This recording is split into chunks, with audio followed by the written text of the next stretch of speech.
We've discovered a way to enable the immune system to destroy cancer cells. Now, we want to destroy those cancer cells at the earliest stage so the patient never has cancer. If a person does get breast cancer, we also believe that this vaccine could be utilized to help that patient destroy or reduce the size of that tumor so that subsequent treatment is going to be less brutal. We do have another vaccine that we're working on to target ovarian cancer.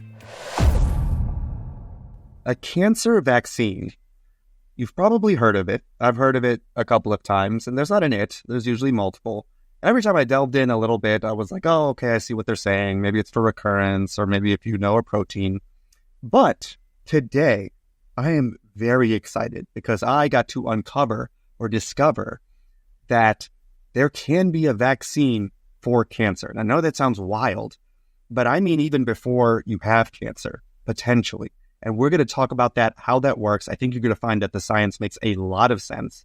And there is none other to do it than Dr. Amit Kumar, who has a PhD in really something unrelated, electric chemistry, physics, fancy stuff. Has spent a lot of time dedicated to things that help facilitate and foster care for everybody. He was actually on the board of directors for the American Cancer Society in the past as well, and now has founded this company called Anixa Biosciences. And what they do will blow your mind. How can you conceivably have a vaccine for a cancer when I've said a million times on my episode that the cancer cell is more or less your regular cell, but with neoplastic properties, right? I mean, that's the problem. How can you attack something that might be on other things? We're going to get into it. And for that, we couldn't be any more excited. Amit, it's very good to have you. Thank you, Sanjay. It's very exciting to be on your podcast. Great. So I'm just going to open it right up because I know there's other things that you are exploring that are in the pipeline, whatever you're comfortable sharing. But for you, the one that really kind of stuck out that you started with at your keynote speech at CAGLA, Cancer Advocacy Group of Louisiana, was breast cancer. And what got my attention was it wasn't, we heard kind of within the last year about a vaccine for recurrences for certain breast cancers, if it expressed HER2, et cetera. But you unloaded the concept of vaccinating against breast cancer in general. And what you highlighted was that there are certain things, be them proteins or anything else, that you may not need to express at a certain point in your life, aka, in this circumstance, pregnancy or breastfeeding. So imagine that something existed in a setting that was only required at a time you no longer require it. And that is why suddenly, immediately it clicked. I was like, that's so novel. I never thought about the fact that we have things that we don't need or needed at a certain time in our lives. So how did you come up with that? And can you tell us more about it? Yeah. This is a technology that's been in development for over 20 years. Basically, we call it the retired tissue protein hypothesis. What that means, that's a mouthful, but what that means is that, as you noted, certain proteins are produced in certain organs at certain times in life when our body needs them. And in the case of breast cancer, there is a protein, as in fact, taking a step back, as all of us know, when a woman gets pregnant, a lot of changes occur in her body. And one of the changes that occurs is that there's a protein, it's called alpha-lactalbumin. The name is not important for the context of our discussion here, but the point is that is a lactation protein. It allows lactation. As you know, women don't lactate all the time throughout their life. They only lactate after they've given birth to a child. And so when a woman is pregnant, the body tells certain cells in the breast to begin getting ready to lactate, to produce milk to feed the infant. And so that protein is produced at that time.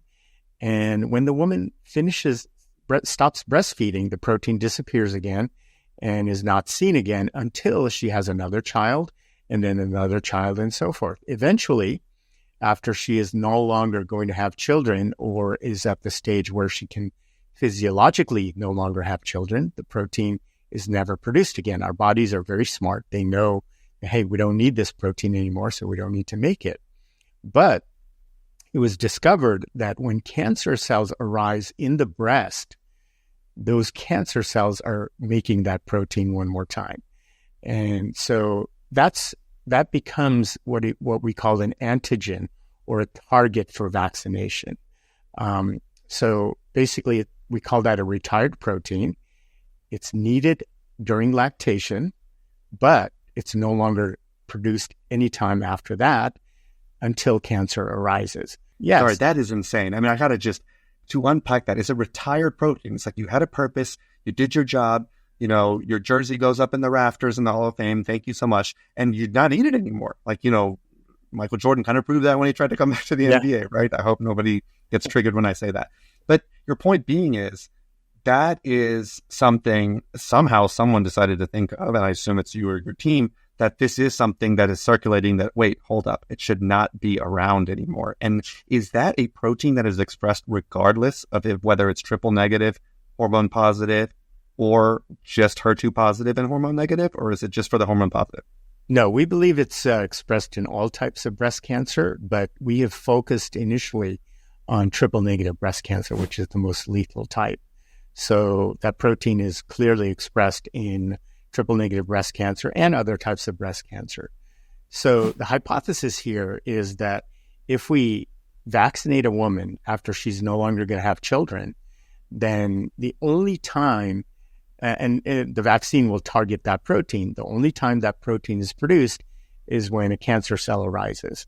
And so if we vaccinated a woman properly and train the immune system to destroy any cell making that protein, the only cells through the rest of her life that are going to make that protein are cancer cells. And as soon as they arise, the immune system will destroy them. Just like if we vaccinate someone for polio or smallpox, as soon as that infectious agent is seen in the body, the immune system attacks it. And this is how we enable the immune system to attack cancer cells, by targeting that protein that initially was there, has retired, but comes back when cancer arises.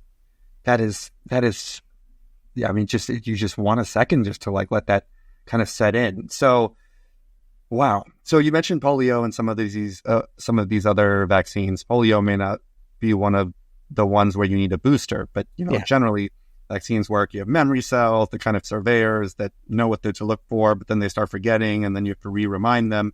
Is it something that needs to be boosted in that capacity, or do you have pretty long durability? I mean, I guess you only as far as you know, because you have to create the vaccine to really know and have an amount of time to see if it disappears or not. That's exactly right. Ultimately, it'll take time to verify that the vaccination effect lasts for a lifetime, but we do think it lasts for a lifetime. One of the reasons that many infectious disease vaccines need boosters is because many of them are retroviruses, meaning they're RNA viruses. They mutate a lot, and every season you have a new version, new mutated version. That's why you need a flu shot every year, or COVID boosters and things like that. But in this case, you're not targeting a viral protein that is mutating. You're targeting a self protein that is the same. It's produced by your own cells. In this case, cancer cells, but it's produced by your own cells, and it doesn't mutate. And so we believe that this is going to be a one and done. We pardon this interruption real quick. If you're enjoying this podcast or find it valuable for what we discuss and the education and how people see and think about cancer in general, we would very much appreciate a like, subscribe, and especially a share, so we can bring that information as maximally and broadly as possible. Thank you so much for listening. So I need to make a point that this is not, some people hear, wait, so you vaccine against something and you kind of train the body. And I know this, and I just want people to understand this, that you are not engineering something. You're not, fixing basically like a red blood cell, sickle cell disease, that you are doing nothing that actually goes into the DNA. All you're doing is using or leveraging a very well understood and utilized technology. The technology itself, we're familiar with, because a lot of people say, well, you don't know the long-term, consequences of this and that. But the truth of the matter is there's nothing, eerily black box novel. I can't say nothing, but at least it's a concept we've been using a long time. You just thought, well, instead of a virus, like you just said, let's do a protein of retirement or something that shouldn't be circulating. I guess now I got to ask the kind of weirder questions, which, number one, And I don't think the incidence is very high, but, some things that I teach my residents and fellows, especially when it comes to immune therapy, is people can have pituitary problems. And the thing we learned before oncology or immune therapy is, well, somebody can have a prolactinoma, right? And I'm sure the incidence is very low. So that's one circumstance where I'm wondering, it sounds like the worst thing that would happen is the cells that the prolactin is telling to lactate would just, have an attack on it. And again, this is a very rare thing. The second thing, and I heard this from an attending, which I will not say his name, but he was always a little weird, but brilliant. And he told me, well, he's like, yeah, Sanjay, you didn't know that if you do nipple stimulation every day to yourself 10,000, 100 times a day, like even men will lactate or postmenopausal. Those two very odd circumstances, the latter being kind of maybe a runner that's the shirt is always, rubbing. A lot of times when I ran forever ago, eons, almost had to tape it because of the friction. Are those two things that you would think the response would happen, that you've already looked at, et cetera? We haven't looked at that, but based on animal studies, what we would expect is that simply the immune system would, destroy those cells. So there would be a little bit of inflammation where those cells were arising, but there would be no other physiological damage to the person. You'd just be, and so the experiment that I'm referring to is an animal experiment where what we did was we took mice and vaccinated them. So trained their immune system to destroy any cell that's making that protein. And then we let the mice mate multiple times, actually. And each of the litters was perfectly normal. The pups were normal. The number of pups were normal. But the mother was not able to produce milk because the immune system had been vaccinated and trained to destroy cells making that protein. And all the cells that make that protein are the ones that enable lactation. And so what happened is the mother just couldn't make milk. Everything else was perfectly normal in the mother. Everything else was perfectly normal in the litter, in the pups, but no milk. And I love that you mentioned that, because I can tell you're a true science man, because one might think, well, why do you have to do that? It's called lactin, and obviously it shouldn't affect pregnancy. You obviously understood the humility of medicine. That thing is called lactin, or whatever the derivative of lact is, because we think it's only there, right? Like, that's the humility of medicine. So you wanted to ensure that there wasn't other pathways where something we thought was exclusive to lactation was also incidentally relevant to the actual delivery process. And that's really reassuring that you're able to appreciate that in that circumstance. And that makes perfect sense. They're just going to lactate. Yeah. With that said, you don't just have animal models, right? You have put this into human beings and have some preliminary data. I don't know if you can share it. I don't know if you can say that, but this is not a lab only thing right now. That's correct. About a little over 2 years ago, we began testing it in human beings. And so far, we have tested it in over 25 women. And we find that all of these women are having an immune response. We do find that some women are having a stronger immune response than other women. We're not sure why that is. Maybe it has to do with genetic factors. Maybe it has to do with number of times that particular woman has lactated, meaning how many times she's had, how many children she's had, and so forth. But eventually, when we have a larger population, for whom we've tested this vaccine, we'll have a little bit better ability to make those correlations. But remember what happens with cancer. So stepping back for a second, in the case where we showed that we could destroy all of the lactating cells in female mice that had had litters, basically what we're showing is that this vaccine is able to induce the immune system of that mammal, of that individual mouse, to destroy billions and billions of cells. Because that's how many cells are produced when that mouse is lactating. Now, cancer, as you know, arises out of one or two, a small number of aberrant cells that, becomes 2 cells and 4 and 8, 16, and so forth, and eventually becomes a multi-billion cell mass that you can see in a CAT scan or a mammogram or something like that. But we think a very modest immune response is able to destroy those cells at the earliest stage, at the 8 cell stage, the 16 cell stage, and so forth. So if we feel that the immune system can destroy billions of cells in a lactating mouse, we haven't tested it on a real lactating human being, but we believe that we can destroy handfuls of cancer cells as they arise, even if there's a very, very modest immune response for these women. And I mean, that's the key. We've said it so many times in this episode that, when you see the tumor is just when you see the tumor on a CT scan, right? Like, I mean, it takes millions and millions of cells to appreciate it to a few millimeters on a CT scan. That's right. And many say we're beating quote unquote cancer. Now it's a matter of semantics, but we're beating it, unknowingly because it never festered, because our immune cells, or even the intracellular cells realized that there was damage being done or something aberrant and taken care of it. It's the ones that escape the initial kind of surveillance that then are basically permitted to multiply to an extent to be able to be seen. But I'm sure some people are thinking and probably be like, well, Sanjay, please ask him this. I hope you ask him this. You said it can destroy billions of cells, right, on what mice that are lactating. Then my next question is, have you given it to somebody with cancer already, like a triple negative? We have not yet, but we will be in the phase 2 study. We'll be giving it to patients who have some minimal residual disease. But we have given it to, again, in animals, you can do a lot of studies, but we have given it to animals that have had breast cancer. And we do see that it significantly shrinks those tumors. And we anticipate that this vaccine potentially could even be used in a neoadjuvant setting for patients who have already been diagnosed with cancer.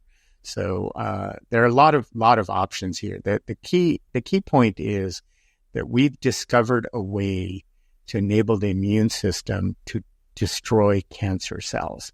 Now, we want to destroy those cancer cells at the earliest stage so the patient never has cancer, never has to go through surgery and additional chemotherapy, the brutal process of treating breast cancer. But if a person does get breast cancer, we also believe that this vaccine could be utilized to help that patient destroy or reduce the size of that tumor so that subsequent treatment is going to be less brutal. Yeah. And then even on the adjuvant side, like you said, with the higher risk, the stage 3s, or if you did a neoadjuvant, then took it out and you still saw, tumor there, that's when we often, recommend chemo or immune therapy or whatever. Yeah. I could see it as an adjunct to say, also, try this for potentially during the chemo or the treatments, or, if somebody's not fit enough, then give it your best shot with that. So there's just so many ways, one can think of it quite easily, depending on your goal. And to my point about the cancer, I will say, and we talk about this too, I've talked about it a few times, is when you have high volume cancer, or, a lot of it, you start to see this tumor evolution, like heterogeneity. So where I practiced up in Shreveport, sometimes we would have some very neglected cancers. One, I was able to see the clavicle, like it was just eating up the breast cancer. And so we biopsied, and I still remember being a bushy-tailed, first-year fellow. I'm like, well, why does it say poorly differentiated here and carcinoma of unknown primary versus, adeno here? And they're like, it evolved so much. Like it was adeno at the breast, and then as it came to the surface, it really lost a lot of its features because it was unregulated. So to that point, a high volume would be a little more theoretically challenging because it could have just dropped this lectin thin because it's whatever that lactate protein or, it's called. So so that makes sense on why kind of the lower disease amounts. But to your overall philosophy, we know chemo causes cancer, or has a risk of cancer, down the line, 5 to 7 years with, with the alkylators, and we always get tested on the board. If you could spare someone all of that, that would be just huge. So it's very kind of timely on mentioning that you have an expression of something that kind of suggests a neoplastic process, because again, it shouldn't be there. We actually just released our episode this week with Jeffrey Venstrom, the CMO of Grail of Gallery.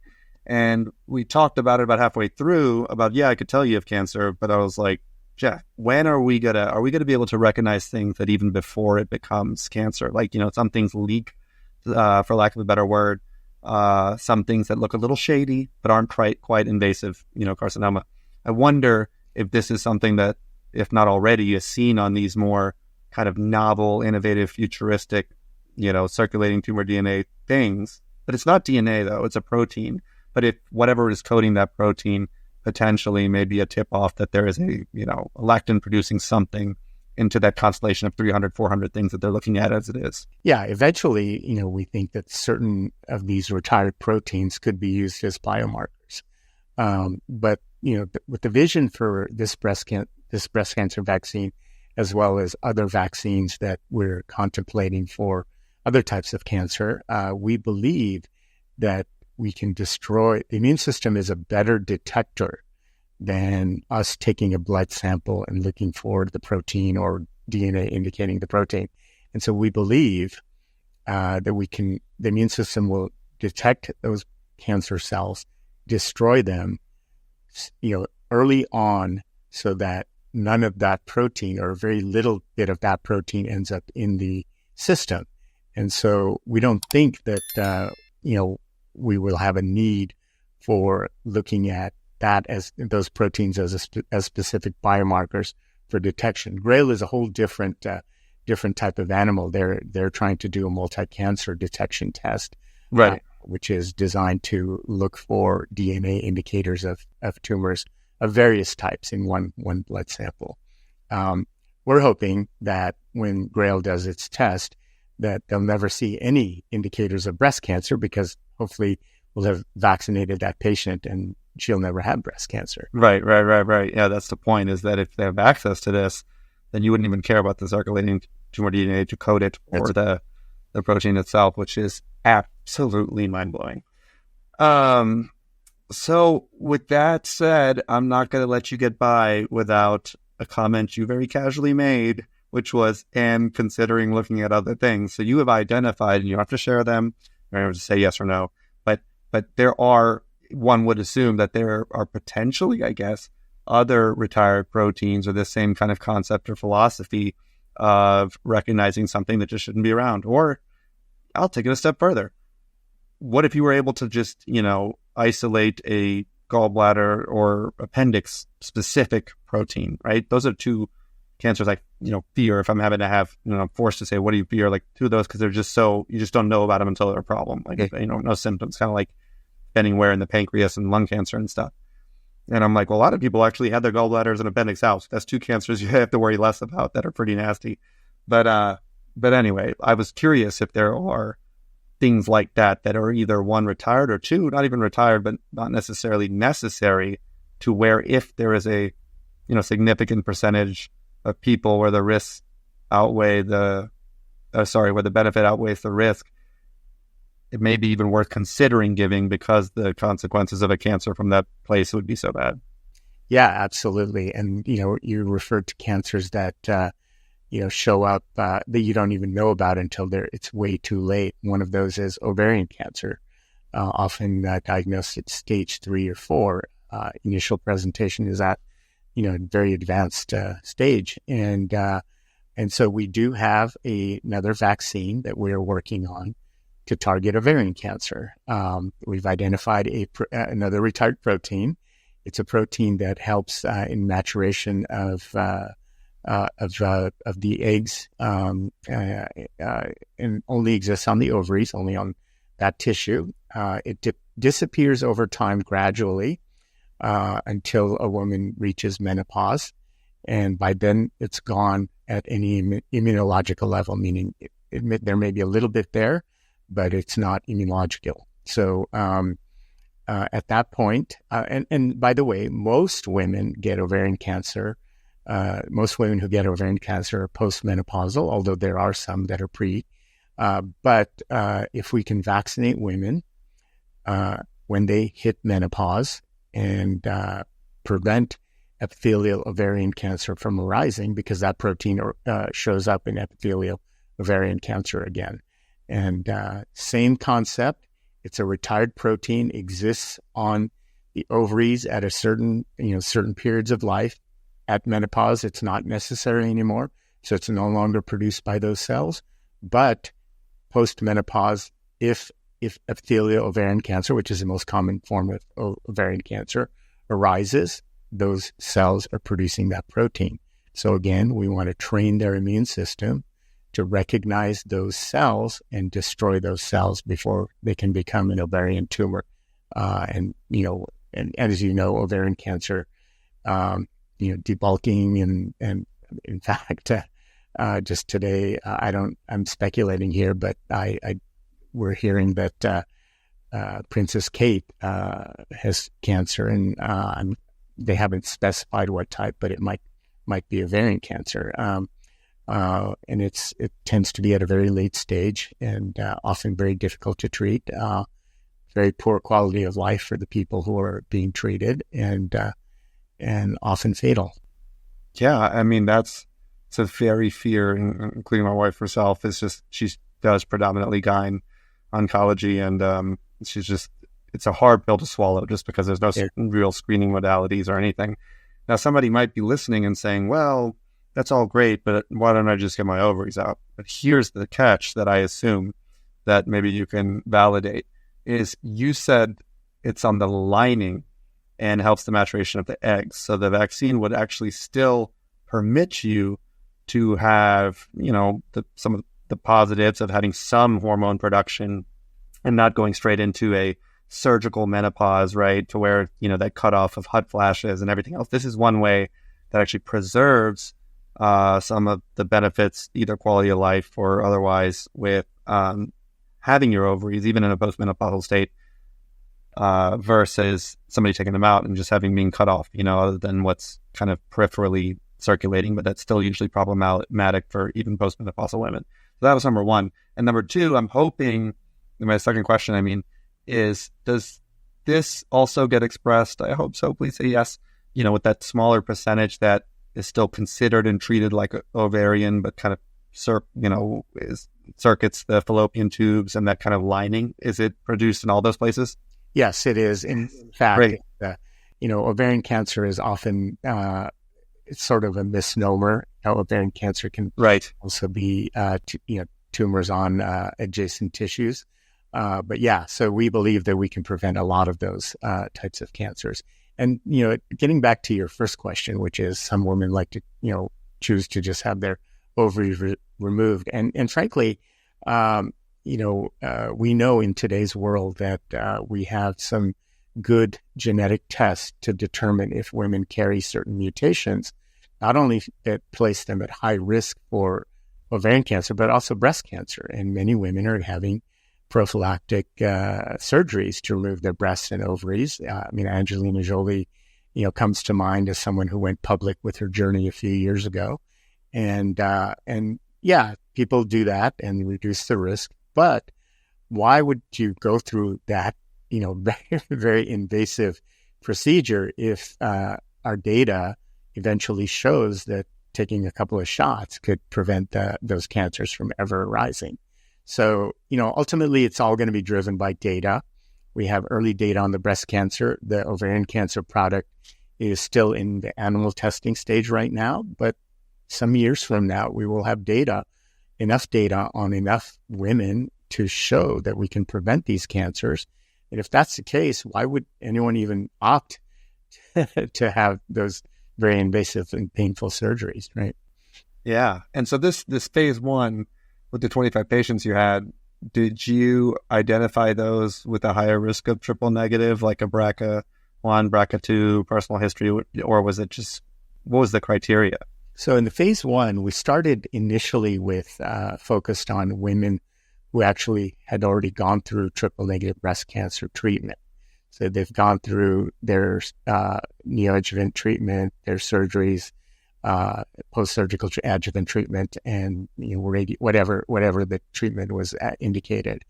And we know that a large percentage of these women, over 42% of these women, will recur within 5 years. And so initially, even though the vision for this breast cancer vaccine is eventually to be able to give it to all women who've never had breast cancer to prevent onset of breast cancer, the initial testing is being done on women who have a high risk of recurrence of breast cancer, so that we want to prevent that recurrence. Because if we can show, and part of this is a practical consideration, Sanjay, if we started testing this on women who had never had breast cancer, time for that clinical. The data would take forever. Yeah, we'd all be losing the benefit. Yeah, Exactly. because you have to wait for years at a high enough volume. Yeah. Yeah. So now we're we're sort of, the way to look at it is we've got an enriched population.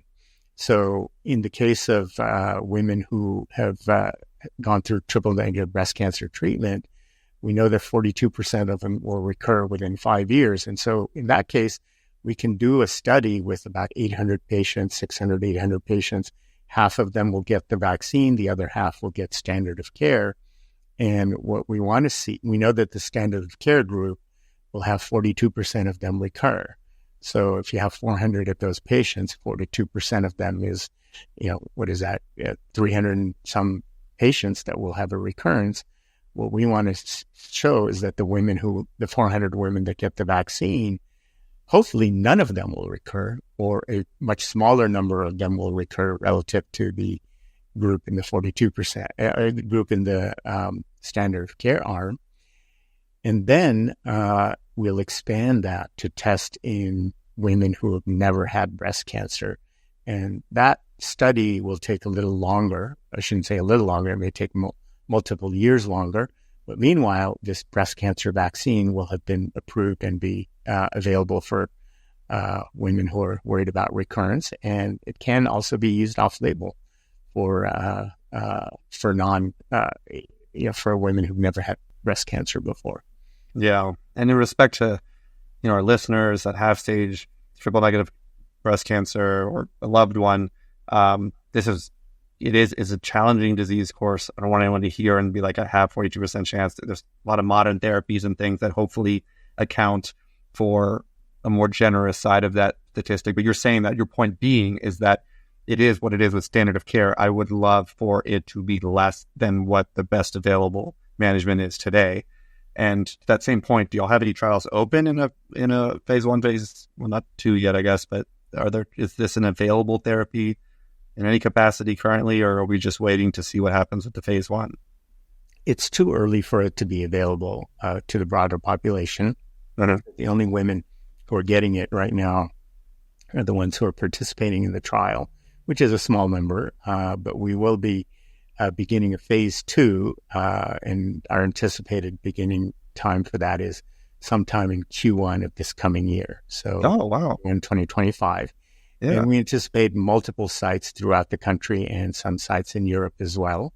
And so it'll be a larger number of women, but still somewhat small relative to the general population of people concerned about triple negative breast cancer. But again, it's a manageable size trial that'll enable us to take it to the FDA and other international regulatory authorities to get this approved and then available for patients. Amazing. Well, we're talking about that kind of retired status and then also recurrence risk. A very obvious question. I'm sure a lot of my listeners have been waiting because they're all mostly smarter than me. They're like, Sanjay, why don't you go to ask about prostate cancer and PSA, right? We have this biochemical recurrence that we just watch like a hawk and the guidelines keep changing what to do about it, or at least have changed more recently. Anything on that with the PSA? I mean, you want it to be 0. Is there a way we can keep it 0 with a vaccine? Well, absolutely. We are now looking at identifying retired proteins in other types of cancers. So we've got one candidate in breast cancer, and that's already in human testing. We've got one in ovarian cancer, and that's in preclinical testing. And now we're beginning the discovery process for similar retired proteins for the other big cancers, big incidence cancers, which are colon, lung, and prostate. You referred to other types like pancreatic and so forth, and eventually we'll get there. And the other thing I want to point out, though, Sanjay, taking a step back for a second, for the last several decades, researchers have been looking for proteins on cancer cells that are overexpressed. What's the difference between a cancer cell and a regular healthy cell? And as you know, there's small differences. The cancer cell arises out of your own healthy cells. But some of the differences include proteins that are overexpressed, which are primarily things like HER2, other growth factors, right? In breast cancer, HER2. EGFR, exactly, EGFR. And so those proteins have become the targets of therapeutics to try and destroy those cancer cells. And we've had numerous successes there. But people have tried to develop vaccines by targeting those specific proteins as well.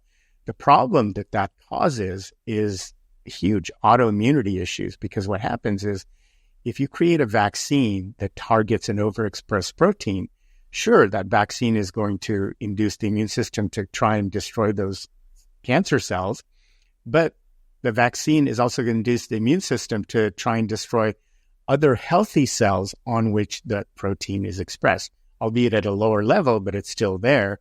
And so you create basically autoimmunity against a whole bunch of other organs and tissues. And so that's really not a process that will work. But that's what's been tried in the past.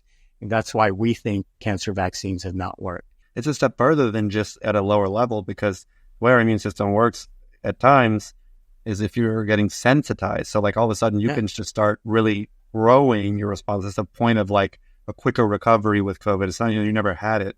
Yeah. Bro, like it's not, the vaccine doesn't put a bubble around you. You just got to get it and recover it quicker because you propagate. That's all. It's kind of an example of my wife and I kind of debate on where we move the dial when one of our kids are too irascible and cranky, and haven't slept enough.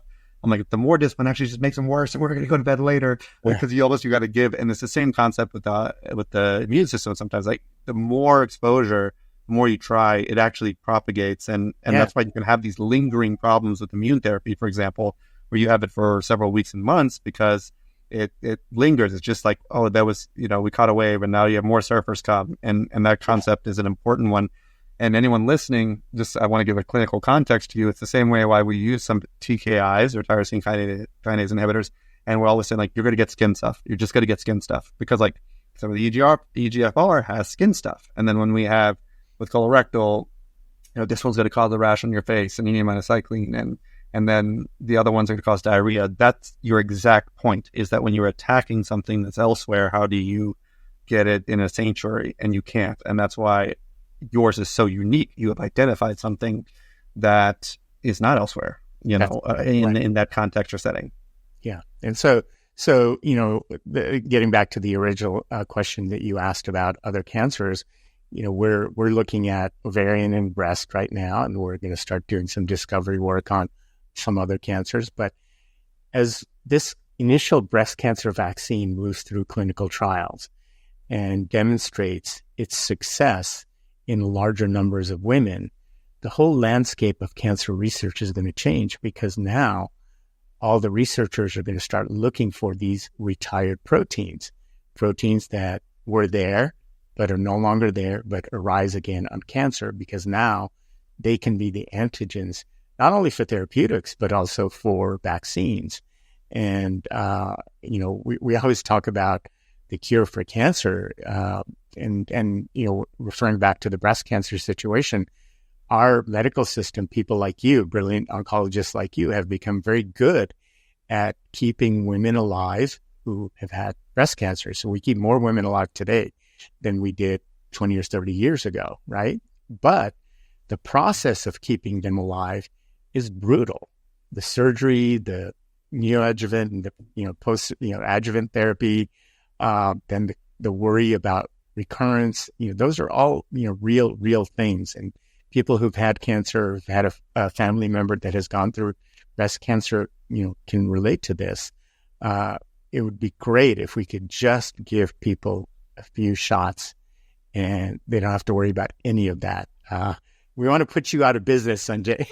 Yeah, that was the title of my email. I said, I introduced you to the production team and some others, and I said, we have a podcast guest, and he might, put us all out of a job because we're all like cancer, mediated, which, believe me, I would take that in a second if it meant the suffering and the debility of cancer goes away in a second. It's just very emotionally challenging. So one of the things that I'm thinking about in the same concept, so it might not be a retired protein, but there are unique proteins that aren't really expressed in general, I don't believe, in the human body at all. And I'm specifically talking about ones, I could be wrong, but on the hematologic, like malignant hematology, right? So these are situations why when you talk about CAR T therapy and we get excited about it, it's a concept somewhat at least akin to yours, but far more expensive in my opinion. Like you pull out these antibodies and lymphocytes out of the the person, and then you engineer them to see that the protein. So it wasn't a vaccine. Like you were like, yo, I'm going to give you that beforehand, and you're just going to circulate. These we take away, stamp it on his forehead, put it back inside the body, and then it goes and finds that thing and goes in rapid fire kill. The problem with that is one of them is, it sounds like I'm doing a pitch for you and anyone listening, like this is just a friendly relationship that I just met you, speaking, and I was excited about it. But problem with that is something called cytokine storm, CRS, where like the reason for that is it goes so rapidly, amazing, like killing everything, that all of the calamity and flare signals of injury, that's why you get admitted and kind of get watched for weeks, right? Because you can get into a very, very advanced septic-like picture with fevers and drop in blood pressure. That is a fundamental difference because you have high volume, relatively speaking, disease attacking something that is unique to that cancer versus yours being like, the whole fundamental principle of vaccine is at, patient 0 or 1 when they talked about COVID and all that, who was N equals 1, same thing. When that cancer cell is that the equivalent of the 1 or 2 is to be able to hopefully find and address that so that you don't have these storm-like pictures. With all that said, is that a mission for someone else as far as the thought of vaccine for these hematologic diseases? And by the way, if you're listening and you're an entrepreneur and it is, then you got to give, loop me in because that's some credit there.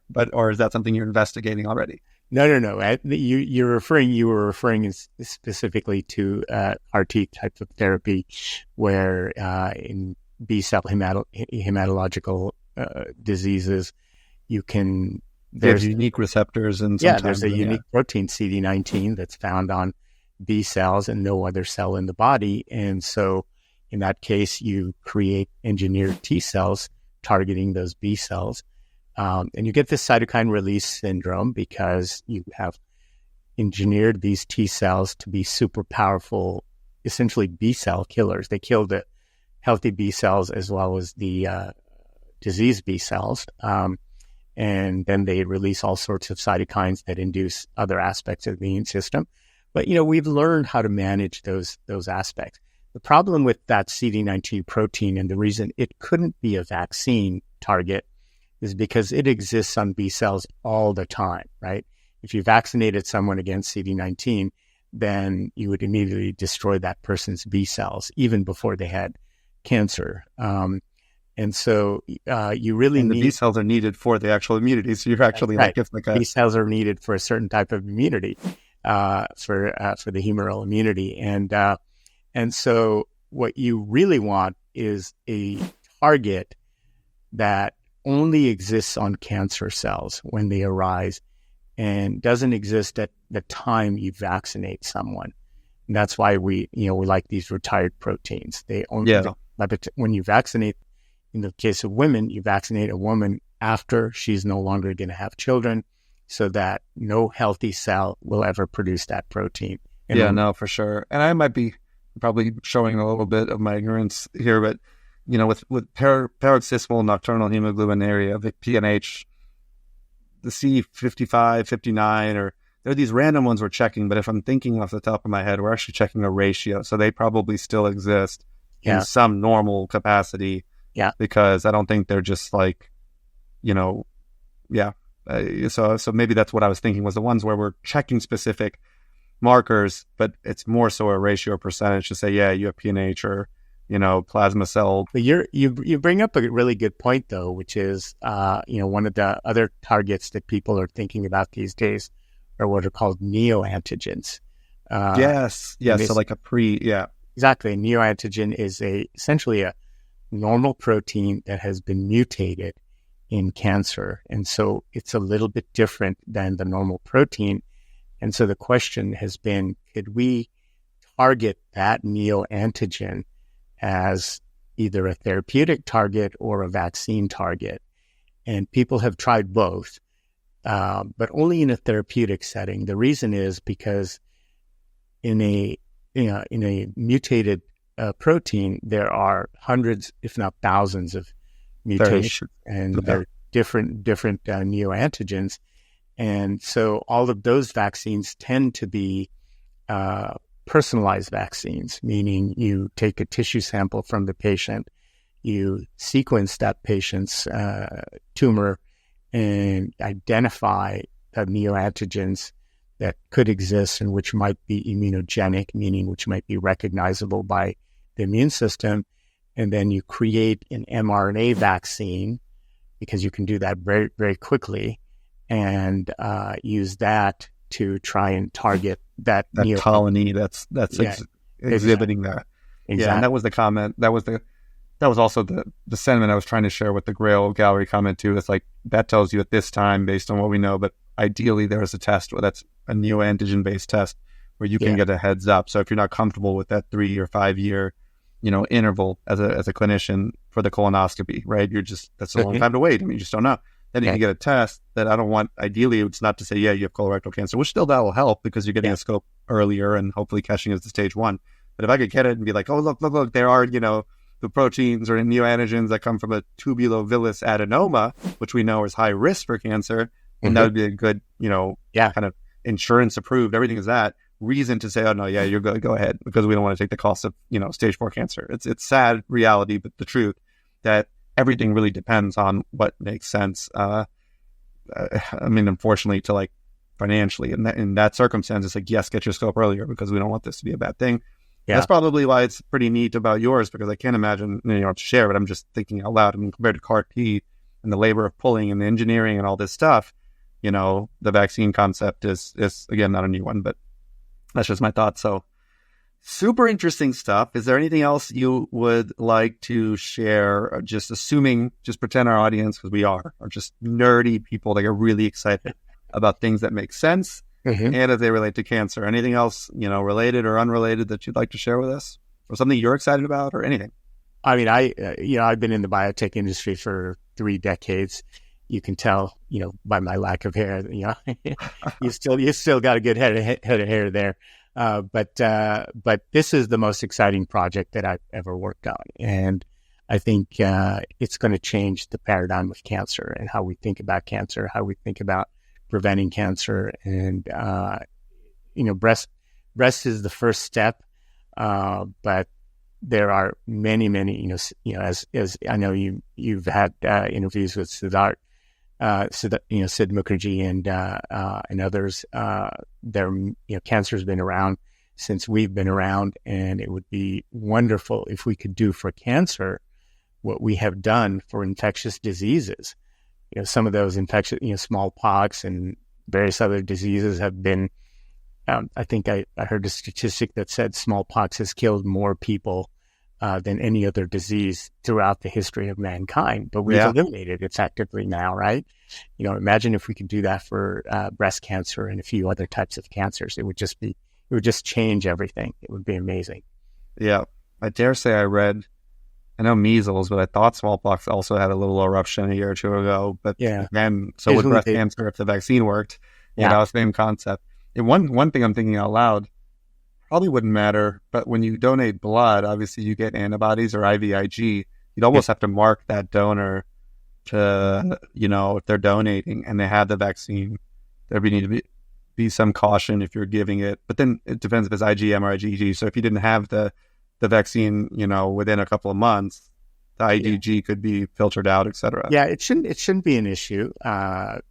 People who are vaccinated for all sorts of things donate blood. But if you give it to a 21-year-old, the blood, if you give the vaccine, we're not giving the antigen, right? The blood does not contain alpha-lactalbumin, and so right, but it carries the antibody. So, like, if the person recipient is a premenopausal, a pre-childbearing age or childbearing age, I mean, just doesn't mean thinking out loud. I don't know. It'll be a little tiny amount, at best, a tiny amount of the antibody, because the antibody, as you know, the way the immune system works is it's primed. And so it has memory. And so when the agent that a particular T cell, for example, is targeted towards shows up, then those T cells start expanding. that specific population of T cells goes after that target. So, for example, when you've been vaccinated against smallpox, we have T cells in our bodies that will target antigens related to smallpox, but it's a very tiny amount.